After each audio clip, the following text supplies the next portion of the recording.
আগামীকাল বীরভূম লোকসভা কেন্দ্রের ভোট গ্রহণ প্রক্রিয়া। সকাল থেকেই সেন্টারে প্রচুর ভিড় দেখা যাচ্ছে। রাজ্যে আসছেন প্রধানমন্ত্রী নরেন্দ্র মোদী। আজ বিভিন্ন এলাকায় সভা করেছেন তিনি।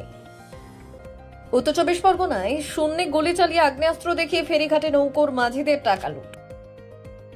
সন্দেশখালীতে তৃণমূল নেতাকে বাড়ি থেকে বের করে মারধর। অভিযোগ, তৃণমূল নেতাকে মাটিতে ফেলে লাঠি পেটা মহিলাদের। দক্ষিণ চব্বিশ পরগনায় সকাল থেকে ডায়মন্ড হারবার লোকসভা কেন্দ্রে তৃণমূল কংগ্রেস প্রার্থীর সমর্থনে পরিক্রমা।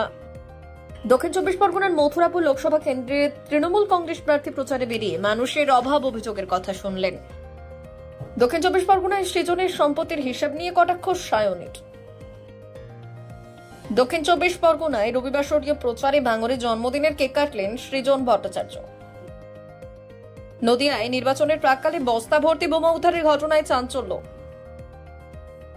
নদিয়ায় চরম হয়রানির শিকার ভোট কর্মীদের।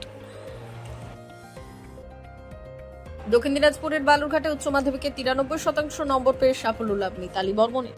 দক্ষিণ দিনাজপুরের বালুরঘাটে ত্রিধারা ক্লাবে যোগাসন প্রশিক্ষণ কেন্দ্রের প্রথম বর্ষ পূরণ অনুষ্ঠানের আয়োজন। গৃহকর্তীর উপস্থিত বুদ্ধির জেরে আলিপুরদুয়ারে ডাকাতের হাত থেকে রক্ষা পেল পরিবার। আলিপুরদুয়ারে সংসারের হাল ধরতে ভিন রাজ্যে পাড়ি দিয়েছেন চা বাগানের শ্রমিক। মালদায় প্রতি বছরের ন্যায় এবারও মানিকচকের শুরু হয়েছে সংকীর্তন অনুষ্ঠান। জলপাইগুড়িতে হারিয়ে যাওয়া ও চুরি হয়ে যাওয়া 40টি মোবাইল ফোন উদ্ধার জলপাইগুড়ি জেলা পুলিশের। উত্তরবঙ্গের রাজবংশীরা বরাবরই প্রকৃতির পূজারী। এই পুজোর ছবি ধরা পড়ল জলপাইগুড়ির ক্রান্তিতে।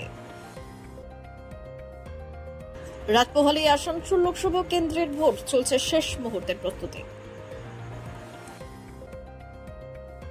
পশ্চিম বর্ধমানে বুথে তালা, সরকারি কর্মীদের ঢুকতে বাধা গ্রামবাসীদের।